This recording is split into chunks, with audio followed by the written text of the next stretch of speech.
వెతలు తీరును, కృపలు దొరుకును, సాటి లేనిది యేసుని నామం. యేసునామమే మధురం, మదిలో తలచిన ధన్యం. యేసునామమే మధురం. ప్రభువునందు ప్రియమైన దేవుని బిడ్డలారా, నేటి వాక్య ధ్యానము కొరకు ప్రార్థిద్దాము. తలలు వంచండి, ప్రార్థనలో ఏకీభవించండి.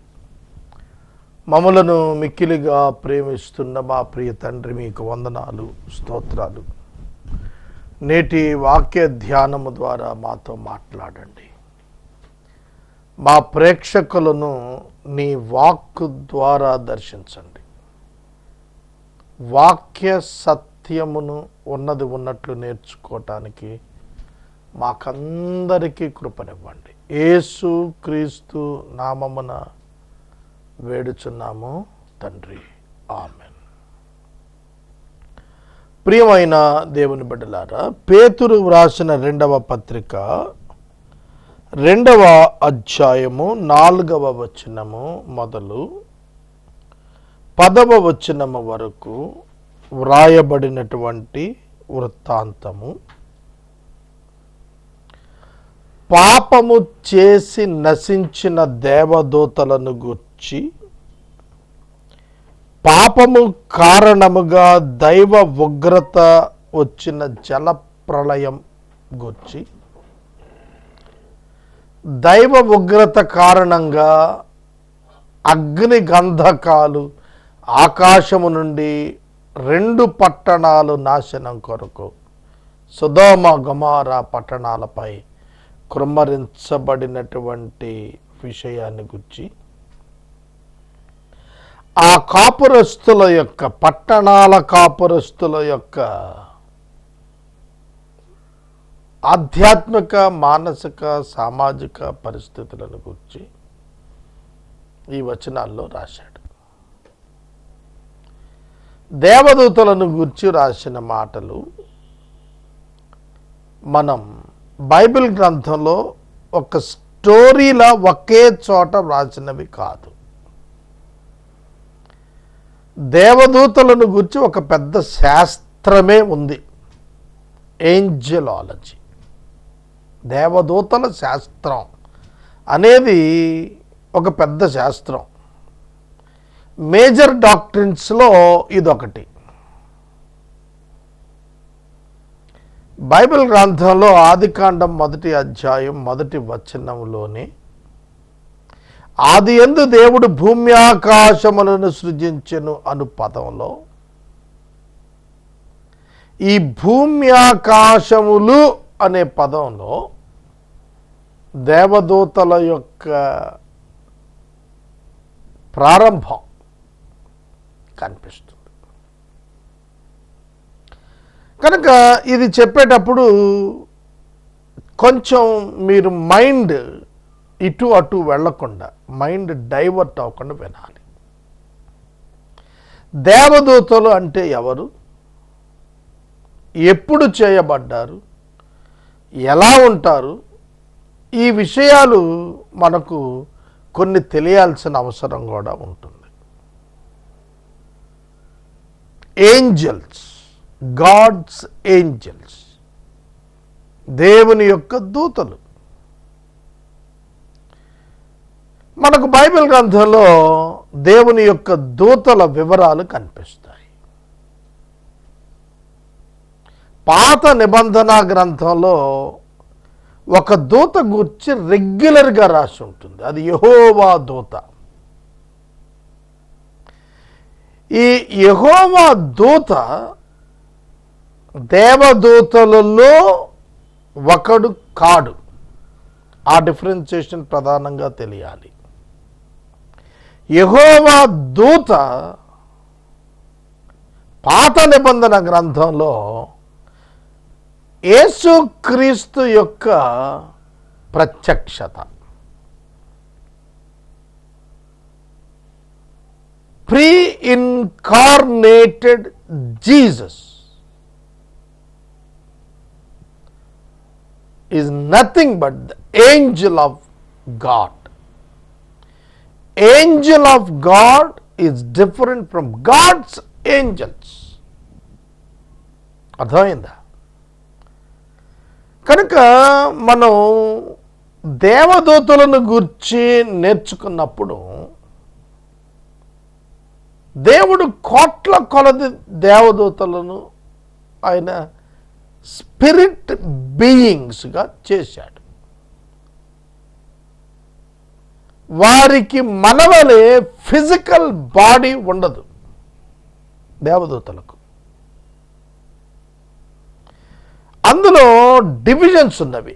కెరూపులు, సెరాపులు, మహాదూతలు, దేవదూతలు. ఈ డివిజన్స్ ఉన్నాయి. కెరూపు అన్నింటికంటే ఆర్క్ ఏంజల్స్ అంటారు. ఇవి మనకు ప్రధానంగా కెరూపులు ఈ తెగలో 3 ప్రధాన దూతలు మెన్షన్ చేయబడ్డాయి బై నేమ్ బైబిల్లో. ఒకటి మిఖాయేల్. ఇతని గురించి మనకు దానియేలు గ్రంథంలో కనిపిస్తుంది. 2 గాబ్రియేల్. ఇతనిని గురించి మనకు ఎక్కువ సార్లు బైబిల్లో కనిపిస్తుంది గాబ్రియల్. ప్రధానంగా దానియేలు గ్రంథంలో కనిపిస్తుంది. సువార్తల్లో యేసు జనన సమయంలో కనిపిస్తుంది. మరియకు ప్రత్యక్షమైన వాడు ఈ గబ్రియేలే. 3వ ఆర్చేంజల్ కెరూబు, ముఖ్యమైనటువంటి దూత, తేజో నక్షత్రం అని పిలువబడిన వాడు లూసిఫర్. ఈ 3 ప్రధానమైనటువంటి వారుగా కనిపిస్తారు. సైన్యాలను ఆర్గనైజ్ చేసేవానిగా మిఖాయేలు, సమాచారాన్ని ఆర్గనైజ్ చేసేవానిగా గాబ్రియేలు, ఆరాధనా పద్ధతులను ఆర్గనైజ్ చేసేవానిగా లూసిఫర్ ఉండేవారు. వీరు కాక మహాదూతలు ఉన్నారు, వీరు కాక సెరూపులు ఉన్నారు, సెరాపులు ఉన్నారు, దూతలు ఉన్నారు. ఎందుకని అని మనం వీరి యొక్క ఉనికి ప్రారంభం ఎక్కడని మనం చూడాలి. బైబిల్లో చూస్తే ఆదియందు దేవుడు ఆకాశములను మరియు భూమిని చేసెను అని రాసింది హీబ్రూ బైబిల్లో. మన తెలుగులో సవర్ణ దీర్ఘ సంధి కొరకు భూమిని ముందుకు తెచ్చేశాం. ఆదియందు దేవుడు భూమిని ఆకాశమును చేసెను అని అనుకుంటాం మనం. అది ఆ ఒక్క పదమే 99% క్రిస్టియన్స్కి సరిగా అర్థం కాలేదు. భూమిని ఆకాశాన్ని అనగానే వెంటనే మన సైట్ ఇప్పుడు మనం ఉన్న ఈ భూమి మీదకు మరియు ఇప్పుడు కనబడుతున్న ఆకాశం మీదకు మనం దృష్టి మరలి చేస్తాం. కానీ అక్కడ చెప్పింది కొంచెం భిన్నంగా ఉంది. దేవుడు ఆది యందు మొదట చేసినది భూమిని కాదు, ఆకాశములను.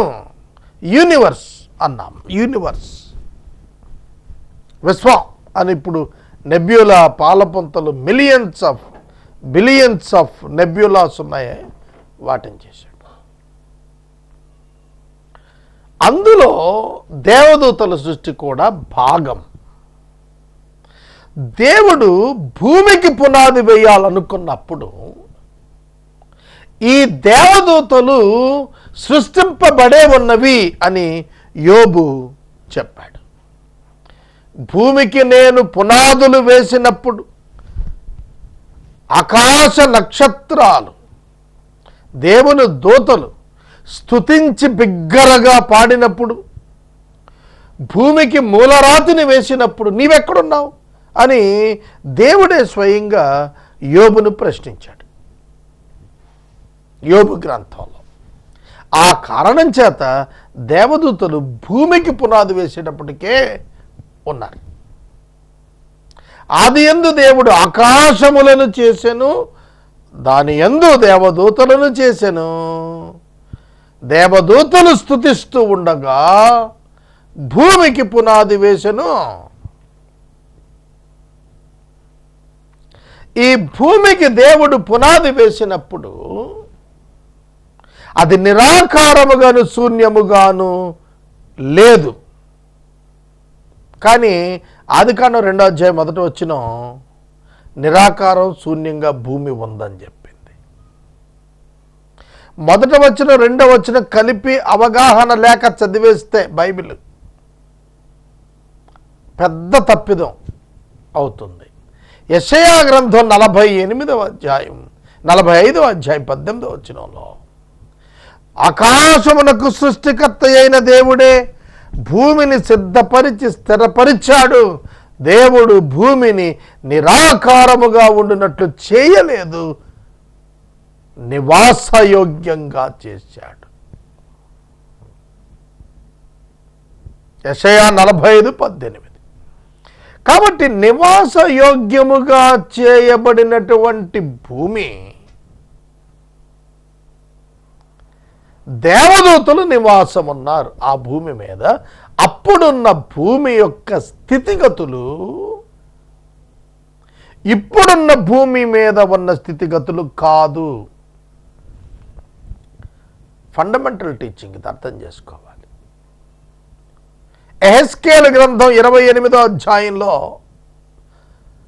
మండుచున్న కాలుచున్న రాళ్ల మధ్యన కెరూపువై నీవు సంచరిస్తున్నావు అని అన్నాడు లూసిఫర్ని, ప్రవచనాత్మక స్టోరీగా. యెహెజ్కేలు అంటే మండుచున్న రాళ్ల మధ్యన సంచరిస్తున్నాడు లూసిఫర్ అన్నాడు. పాపం చెయ్యక మునుపు లూసిఫర్. కనుక భూమి మీద ఉన్న కండిషన్స్ ఆర్ డిఫరెంట్. అప్పుడు చెట్లు చేమలు ఏమీ లేవు. వారి నివాసం ఉండేటట్లు వారి కొరకు నివాసముగా భూమిని చేశాడు. అక్కడ స్టోరీ ప్రారంభం. అపవాది త్రోయబడ్డాడు. అపవాది ఇది మిథాలజీ అని అనుకోవద్దు, ఇదేదో క్రియేటెడ్ స్టోరీ అనుకోవద్దు. అక్కడక్కడ ఉన్న బైబిల్ వచనాలను తీసుకుని ఒక ప్యారలల్ స్టోరీ అల్లారు అని అనుకోమాకండి. ఇది పెద్ద శాస్త్రం. యెషయా గ్రంథంలో మనకు తేజో నక్షత్రం ఆ 14వ అధ్యాయంలో 12వ అధ్యాయం 14వ వచనంలో తేజో నక్షత్రమా వేకువ చుక్క నీ వెట్లు ఆకాశము నుండి పడితివి, నీ వెట్టు నేల మీదకు త్రోయబడితివి. అర్థమైందా? కనుక ఎందుకు త్రోయబడ్డాడంటే సర్వోన్నతుడైన దేవుని యొక్క ఉత్తర సభాపర్వతము దిక్కుగా నా పర్వతాన్ని నేను, నా సింహాసనాన్ని నేను హెచ్చించుకోవాలనే దుర్బుద్ధి దురాశ లూసిఫర్ అనేటువంటి ఒక కెరూపులో వచ్చింది. అది దేవునికి తెలిసి దానిని త్రోసివేశాడు, పడద్రోశాడు. కనుక అతనితో 2/3 మూడింటిలో 2 అతని వెనుక అతని సపోర్టర్స్గా, ఫాలన్ ఏంజల్స్గా, త్రోయబడిన దేవదూతలుగా బైబిల్ చెప్పింది. ఈ ఫాలన్ ఏంజల్స్ మనుషులను దేవుడుగా భ్రమింపచేయుట దాని పెద్ద పని. అందుకే క్రైస్తవులు ఎడ్యుకేషన్ లేని ప్రీచర్స్ హిందూ గాడ్స్ని దెయ్యం అనే సైతానని గబుక్కుని మాట్లాడేస్తారు. How to pronounce, how to explain అనేది తెలియక పాపం క్రైస్తవ బోధకులు డైరెక్ట్గా వాళ్ళ దేవతల పేరు పెట్టి పిలిచి మరీ దెయ్యం అంటారు. అంతే తగువ స్టార్ట్ అయింది. సెక్యులర్ కంట్రీ కదా. కనుక దేవుడు అనే భ్రమ యెహోవా యేసుక్రీస్తు తప్ప దేవుడు అని ఎవరికి ఆపాదించినా ఆ భ్రమను కలుగు చేసేటువంటి వాడు ఈ పడద్రోయబడిన ఫాలెన్ ఏంజల్స్, ఈ స్పిరిట్స్ అనేది బైబిల్ చెబుతా. మనుషులను భ్రమపరుచువాడు, మనుషులను మోసపుచ్చువాడు, మనుషులపై ఫిర్యాదుదారుడు, వీడి పేర్లు ఇవన్నీ కూడా. దేవుడు తన పోలికలో తన స్వరూపంలో చేసుకున్న మానవుణ్ణి దేవునికి వ్యతిరేకంగా చేయటానికి వాడు సంకల్పిస్తాడు. అది ఎరిగినవాడు దేవుడు. అందుకనే యోహాను సువార్తలు అంటాడు, మీరు మీ తండ్రి యగు అపవాది సంబంధులు అని పతనమైన మానవులందరితో ప్రభువు చెబుతున్నాడు. కాబట్టి ఇక్కడ మీరు గమనించినట్లయితే ఈ దేవదూతల ఉనికిని గురించి చాలా క్లుప్తంగా నేను చెబుతూ వస్తున్నాను. ఈ దేవదూతలు పాపం చేశారు. Then what is the sin? ఇవాళ మనం పాపము అంటే త్రాగుడు, వ్యభిచారము, అబద్ధము, నరహత్య, దురాశ, వీటిని మనం పాపంగా చెబుతున్నాం. కానీ లూసిఫర్ చేసిన పాపం ఏమిటి? వీటిలో ఏమి లేదే. Denying gods and his authority is sin.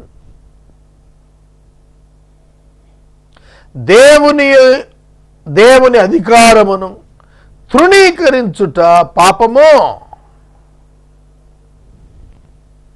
ఇవాళ చాలామంది హైందవ మత బోధకులు కూడా అడుగుతున్నారు, క్రైస్తవులారా పాపం పాపం అంటారు, పాపం అంటే ఏంటి, మేము పాపలమని అవమానపరుస్తున్నారంటారే. వారందరూ తెలుసుకోవాల్సింది ఏమిటంటే denying true God and his authority over them, that is sin. క్రైస్తవ మత బోధకులకే పాపాన్ని గురించి సరిగా తెలియదు, రక్షణ గురించి సరిగా తెలియదు. ఏం మాట్లాడతారండి? మేము క్లాసులు పెట్టి కూర్చొని నేర్పించినా కూడా గ్రహించకుండా బయటికి వెళ్ళి అవే మాట్లాడుతుంటారు.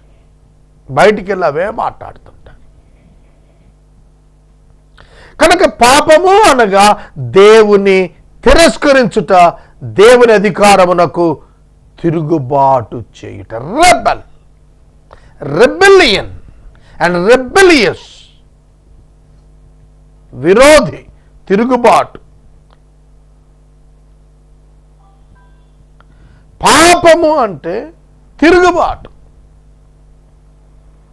తృణీకారం, రిజెక్షన్ ఆఫ్ గాడ్స్ అథారిటీ.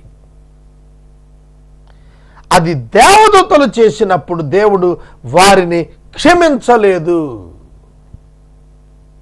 కానీ మనుషులు పాపం చేసినప్పుడు క్షమించాడు,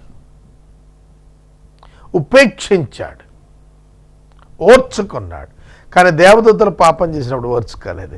వాళ్ళను ఏం చేశాడు అని అంటే చాలా వివరంగా చెప్పాడు పేతురు. దేవుడు వారిని విడిచిపెట్టక పాతాళమందలి కటిక చీకటి గల బిలములోనికి తోశాడు. 2, తీర్పులో కావలి ఉంచబడుటకు వారిని అప్పగించాడు. ఎఫెసీ పత్రిక 6వ అధ్యాయం 12వ వచనం నుండి చూస్తే, ఆకాశ మండలమునున్న దురాత్మల సమూహములు ప్రధానులతో మీరు పోరాడుతున్నారా అన్నాడు. ప్రధానులు, అధికారులు, దురాత్మల సమూహములు, ఆకాశ మండలము, స్పేస్ అంతా కూడా విస్తరించి ఉన్నాయి. కోట్ల కొలది ఈవిల్ స్పిరిట్స్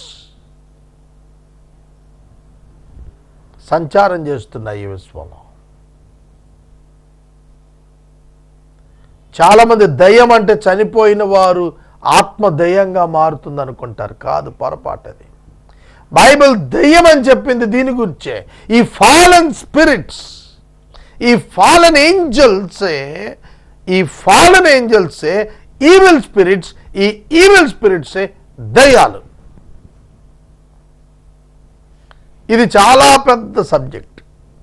వాటి పని ఏమిటి అంటే మనుషులను పాపములో పడునట్లుగా చేయుట, మనుషులను దేవునికి వ్యతిరేకముగా తిరుగుబాటు చేయనట్లు చేయుట, మనుషులు మనుషులపై లేచునట్లు చేయుట, మనుషులు మనుషులను చంపుకునేట్లు చేయుట, మనుషులు మనుషులను మోసపుచ్చేటట్టు చేయుట, మనుషులు మనుషులను కబలించేటట్టు చేయుట, మనుషులు దేవునికి వ్యతిరేకంగా తయారయ్యేట్టు చేయుట.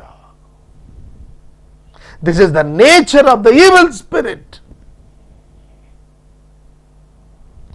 అందుకే హంతకుడు, అబద్ధికుడు అనే 2 టైటిల్స్ దేవుడే స్వయంగా ఈ అపవాదికి ఇచ్చాడు. It is the nature of the evil spirit. We call it as the devil, the enemy of God. వీళ్ళను దేవుడు విడిచిపెట్టక ఏం చేశాడట, పాతాళములో కటిక చీకటి గల బిలంలో తోశాడు. కొందరు బిలములో బంధించబడి ఉంటే మరి కొందరు విశ్వంలో తిరుగాడుతున్నారు.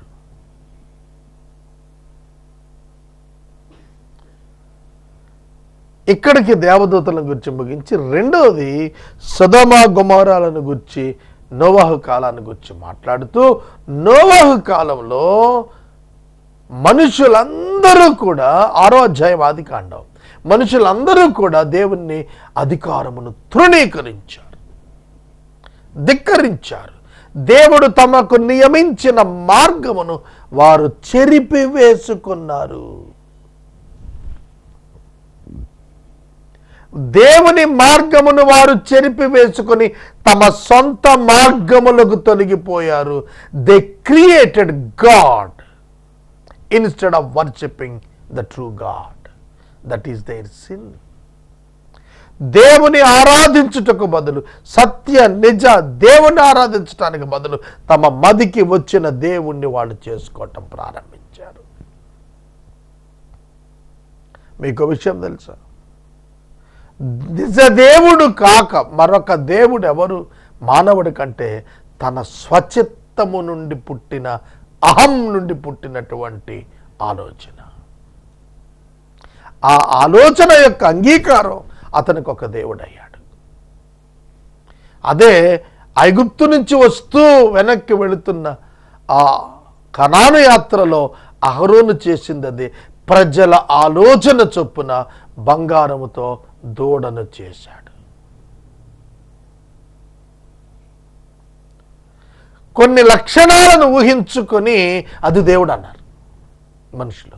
కానీ దేవుని యొక్క నిజ లక్షణాలు అవి కాదు. కనుక ఈ దేవుడు అనే భావన యేసుక్రీస్తుకు వెలుపట వివరించబడినది అంతయు కూడా సటానిక్ ఇన్ఫ్లుయెన్స్. అదే సల్మాన్ రష్దీ అనే ఒక రచయిత సటానిక్ వర్సెస్ అని ఖురాన్ను అన్నందుకు హిదయతుల్లా ఖొమైనీ అని ఆయన అతను చంపితే కానీ నిద్రపోను అన్నాడు. ఇప్పటికీ సల్మాన్ రష్దీ బతికే ఉన్నాడు. లండన్ అతనికి ఆశ్రయం కల్పించింది. ఆ నావెల్ ప్రపంచం అంతా బ్యాన్ చేశారు. ప్రజల మనోభావాలు దెబ్బతిని అవి స్ప్రెడ్ అయితే తగువులు అవుతాయని. సటానిక్ వర్సెస్ ఏదైతే సల్మాన్ రష్దీ రాశాడో అది ప్రతి క్రైస్తవ బోధకుడు చెప్పేదే. నేను ఇక్కడ కొంచెం గ్యాప్ తీసుకున్నాను, మీరు గమనించారు లేదు. ప్రతి క్రైస్తవ నాలెడ్జ్డ్ ప్రీచర్ ఎవరైనా సరే అయ్యే మాటలు చెబుతాడు. అందుకే కదా తగువ అవ్వకుండానే కదా ఈ సెక్యులర్ సిస్టమ్ మనం అడాప్ట్ చేసుకుంది. 1950వ సంవత్సరం నిడివిలో 50 దేశాలకు స్వతంత్రం వచ్చింది. ఒక్క భారతదేశానికే రాలేదు. 50 ఇయర్స్ రేంజ్లో 50 సంవత్సరాల కాల వ్యవధిలో 50 దేశాలకు పైగా ప్రపంచంలో ఇండిపెండెన్స్ వచ్చింది. ఒక్క భారతదేశానికే కాదు. అది దేవుని కార్యం. మహాత్మా గాంధీ గారి వలన మనకు స్వతంత్రం వచ్చిందని మనం అనుకుంటాం. అది భౌతికంగా మన భావన మాత్రమే. మరి మిగిలిన 50 దేశాలకు ఎవరు ఇచ్చారు స్వతంత్రం?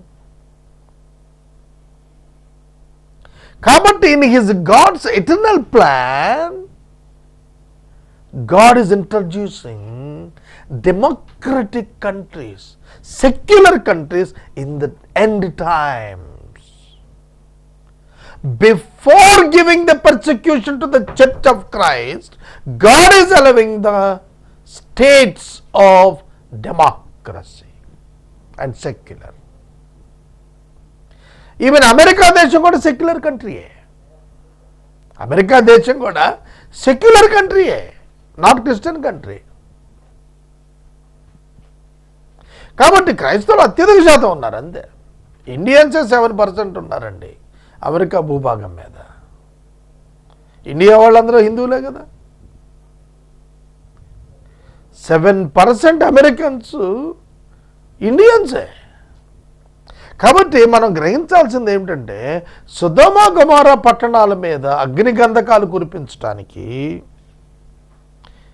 నోవాహు కాలములో జలప్రళయం రప్పించడానికి కారణం ఏమిటంటే, భక్తిహీనులు వారికి నాశనం సంబంధించిన కారణం ఏమిటంటే దుర్మార్గుల కామ వికారమైన నడవడి.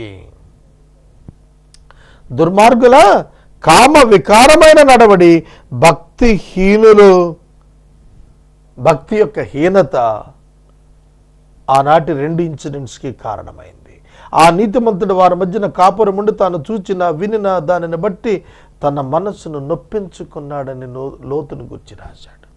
సొదొమ గొమొర్రా పట్టణాలలో రక్షించబడింది ఎవరు? లోతు, అతని 2 కుమార్తెలే బయటకు వచ్చారు. పట్టణం అంతా తగలబడిపోయింది. 10 మంది ఉన్నారు. లోతు కుటుంబం 10 మెంబర్స్. లోతు భార్య, వివాహమైన కుమార్తెలు 2 అల్లుళ్ళు, 2 కొడుకులు, వివాహం కాని 2 కుమార్తెలు, 2 ఎంగేజ్మెంట్ అయిన అల్లుళ్ళు, మొత్తం 10 మంది ఉన్నారు. ఈ 10 మందిలో రక్షించబడింది మరలా 3 బయటకు వచ్చింది. కనుక అక్కడ ఆ పట్టణం తగలబడిపోవటానికి, అగ్నిగంధకాలు కురవటానికి కారణం ఏంటంటే ఎయిడ్స్ వ్యాధి. వారు దేవదూతలతో కూడా సంభోగం కొరకు సిద్ధమైపోయారు. కాబట్టి దేవుడు ఆ పట్టణాన్ని దహించేశాడు. అగ్నిగంధకాలు ఆకాశం నుండి కుమ్మరించబడ్డాయి. ఆదికాండం 19వ అధ్యాయం చాలా చక్కటి వివరణ ఇచ్చింది. భక్తులను శోధనలో నుండి తప్పించుటకును, దుర్నీతి పనులను ముఖ్యముగా మలినమైన దురాశ కలిగి శరీరాచారంగా నడుచుకొనొచ్చు, ప్రభుత్వమును నిరాకరించుచు శిక్షలు ఉంచబడిన వారి తీర్పు దినము కాపురించుటకును ప్రభువు సమర్థుడు.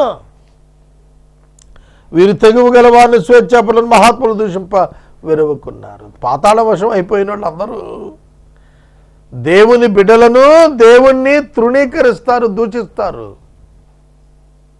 ఈ లోకంలోనూ దూషిస్తున్నారు. లోకంలో వెళ్ళిపోయినా కూడా పాతాళంలో ఆ దోషనే మిగులుతుంది. వాళ్ళు అగ్నిగుండానికి పోతారు తీర్పు అనంతరం. అక్కడ వారు ఏడుస్తూనే జీవితాలు కొనసాగిస్తారు. అంతం లేదు అక్కడ. మనుషులను భయపెట్టడానికి పాతాళం నరకం గురించి క్రైస్తవులు చెప్పరు. మనుషులు జాగ్రత్త పడటానికి, పాపాన్ని వదిలిపెట్టి, ఏమిటి తప్పు పాపాన్ని వదిలేస్తే? దేవుని అంగీకరించి పాపము నుండి దూరంగా జరిగి నీతిగా బ్రతకటం అంటే గొప్పతనం ఏముంది అసలు? దాన్ని ఎందుకు ఆశ్రయించరు? దేవదూతలు వారి కంటే మరి అధికమైన బలమును శక్తి గలవారై ప్రభువు ఎదుట వారిని దూషించి వారి మీద నేరము మోపవేరతురు. వారైతే పట్టుబడి చంపబట్టుకే స్వభావ సిద్ధముగా పుట్టిన వివేకశూన్యులకు మృగముల వలె ఉండి తమకు తెలియని విషయముల గురించి దూషిస్తూ తమ దుష్ట ప్రవర్తన ప్రతిఫలముగా హాని అనుభవిస్తూ తాము చేయి నాశనం తామే నాశనం పొందుతారు. ఒకనాటి సుఖానుభవం సంతోషం ఎంచుకుంటారు. ఇవన్నీ లక్షణాలు, పడద్రోయబడినటువంటి వారి యొక్క లక్షణాలు.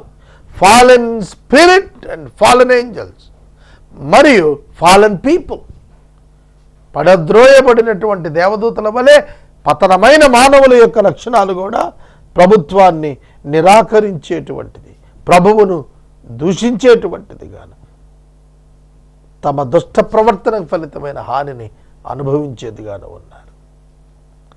రేపటి వాక్య భాగంలో 11వ వచనం నుండి మరలా కొన్ని విషయాలు నేను జ్ఞాపకం చేస్తాను. ఈ అధ్యాయం చివరి వరకు కూడా భక్తిహీనులను గూర్చి, అబద్ధ బోధకులను గూర్చి రాస్తూనే ఉన్నాడు. ప్రార్థన. మమ్మల్ని మిక్కిలిగా ప్రేమిస్తున్న తండ్రి, వందనాలు, స్తోత్రాలు. నేటి వాక్య ధ్యానము మాకు దీవెనగిచ్చినందుకు కృతజ్ఞతలు. రక్షకుడైన యేసు నామమున స్తోత్రం చెల్లించి ప్రార్థిస్తున్నాం తండ్రి, ఆమేన్. తండ్రి అయిన దేవుని ప్రేమ, కుమారుడైన యేసయ్య కృప, పరిశుద్ధాత్మని అన్యోన్య సహవాసం సదాకాలం మనకు తోడైనను గాక. ఆమేన్.